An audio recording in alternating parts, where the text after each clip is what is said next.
আসসালামু আলাইকুম রহমতুল্লাহ। আজকে আমরা শিখব আমাজনে এএনএন অ্যালগরিদম আসলে কি, এটা কিভাবে কাজ করে, কেন এটা এত গুরুত্বপূর্ণ আমাদের জন্য, এবং এর সুবিধা অসুবিধা আর কোন বিষয়গুলোতে আমাদের সবচেয়ে সতর্ক থাকতে হবে। তাহলে চলুন সহজভাবে জেনে নিই। Amazon ANN algorithm. Number one, ANN algorithm কি? What is the ANN algorithm?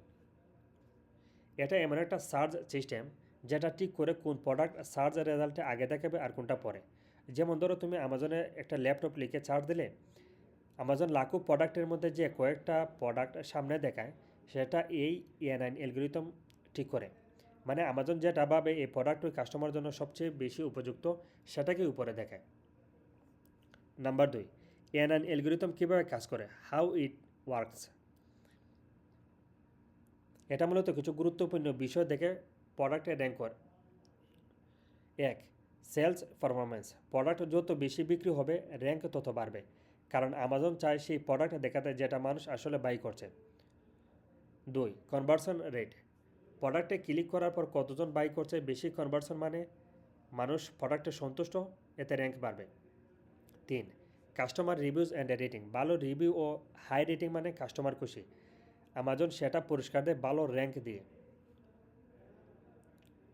চার, প্রাইস অ্যান্ড অ্যাভেলেবিলিটি। দাম যদি যুক্ত হয় এবং প্রোডাক্ট সবসময় স্টকে থাকে, তাহলে সেটার র্যাঙ্ক ভালো হয়।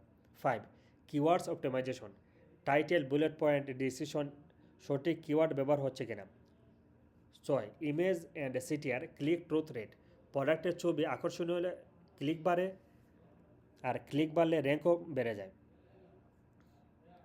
নাম্বার তিন, কেন এটা গুরুত্বপূর্ণ, ওয়াই ইটস ইম্পর্টেন্ট। কারণ আমাজনে হাজার হাজার সেলার আছে, তোমার প্রোডাক্ট যদি প্রথম পেজে না আসে তাহলে সেটা কেউ দেখবেই না, আর কেউ যদি না দেখে তাহলে অর্ডার দেবে কীভাবে। এনএন অ্যালগরিদম বুঝে লিস্টিং করলে তুমি সহজেই তোমার প্রোডাক্টের প্রথম পেজে আনতে পারবে, আর এর মানে হলো বেশি ভিজিবিলিটি, বেশি সেল, আর ইনশাল্লাহ বেশি প্রফিট। এটা সুবিধা কি? নাম্বার ফোর, সুবিধা অ্যাডভান্টেজেস। এক, ভালোভাবে অপটিমাইজ করলে প্রোডাক্ট দ্রুত সেল বাড়ায়। দুই, ব্র্যান্ড ভিজিবিলিটি ও ট্রাস্ট তৈরি হয়। তিন, ডেটা দেখে বোঝা যায় কোন কিওয়ার্ডে সেল হচ্ছে, ফলে ভবিষ্যতে ভালো সিদ্ধান্ত নেওয়া যায়। এটার অসুবিধা কি? ফাইভ, অসুবিধা ডিসঅ্যাডভান্টেজেস। এক, অ্যালগরিদম সবসময় আপডেট হয়, আজ যা কাজ করছে কাল সেটার রেজাল্ট নাও আসতে পারে। দুই, প্রতিযোগিতা অনেক বেশি, সামান্য ভুলেও র্যাঙ্ক নিচে নেমে যেতে পারে। তিন, নতুন সেলারদের জন্য শুরুতে র্যাঙ্ক তোলা কঠিন, কিন্তু অসম্ভব নয়, কিন্তু থেমে থাকা যাবে না, ধৈর্য ধরে ট্রাই করতে হবে, ইনশাল্লাহ সফলতা আসবেই। নাম্বার সিক্স, সতর্ক থাকার বিষয়, things to be careful about. এক, একই কিওয়ার্ড অনেকবার ব্যবহার করো না, এতে আমাজন বুঝে ফেলে এবং র্যাঙ্ক কমে যায়। দুই, ভুল টাইটেল বা বিভ্রান্তিকর ইমেজ ব্যবহার করবেন না। তিন, নকল রিভিউ বা ভুয়া ইনফরমেশন দিবেন না, এতে অ্যাকাউন্ট সাসপেন্ড হওয়ার সম্ভাবনা থাকে। চার, নিয়মিত লিস্টিং পারফরমেন্স চেক করবেন এবং প্রয়োজনে আপডেট করবেন। নাম্বার সেভেন, সংক্ষেপে মনে রাখবেন, in short summary. NN algorithm তোমার প্রোডাক্টের ভিজিবিলিটি আর র্যাঙ্কিং নিয়ন্ত্রণ করে। তোমার কাজ হলো এমন লিস্টিং তৈরি করা যাতে আমাজন বোঝে এই প্রোডাক্ট গ্রাহকদের জন্য সবচেয়ে রিলিভেন্ট। একটি ছোট্ট কিন্তু গুরুত্বপূর্ণ টিপস শেয়ার করছি আপনাদের সাথে। যদি আপনি গুগলে আমাজনে এনএন অ্যালগরিদম সার্চ করেন, আপনি বিস্তৃত এবং গভীর তথ্য পাবেন। এখানে বিভিন্ন গাইড, বিশ্লেষণ এবং প্র্যাকটিক্যাল ইনসাইট রয়েছে, যা দেখে আপনি অ্যালগরিদমটি ভালোভাবে বোঝার সুযোগ পাবেন। একবার চেষ্টা করুন, এটি আপনার কাজকে অনেক সহজ এবং প্রফেশনাল করে দেবে ইনশাল্লাহ। আমি আপনাদেরকে দেখিয়ে দিচ্ছি, ঠিক আছে? এখান থেকে এই লেখাটা কপি করে নিচ্ছি, বাস গুগলে গিয়ে সার্চ দেবেন,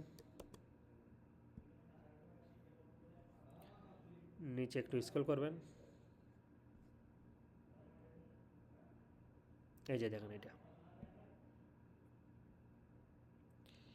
এখানে আসার পর আপনারা সব কিছু একদম বিস্তারিত পাই যাবেন। এনএন অ্যালগরিদম আসলে কি, একদম বিস্তারিত পাই যাবেন, এ টু জেড। আমি যতটুকু পারছি ভিডিওর মধ্যে বোঝানোর চেষ্টা করছি। তারপরে এখান থেকে কমপক্ষে একবার হলো দেখার চেষ্টা করবেন, ঠিক আছে? এই যে দেখেন, প্রত্যেকটা যে যতগুলো পেজ রয়েছে সবগুলো পেজ একবার হইলে পড়ার চেষ্টা করবেন। আশা করি এই বিষয়ে আর কোনো ডাউট থাকবে না। তাহলে এখন তুমি জানো অ্যামাজন A9 অ্যালগরিদম কীভাবে কাজ করে এবং কেন এটা তোমার ব্যবসার জন্য এত গুরুত্বপূর্ণ।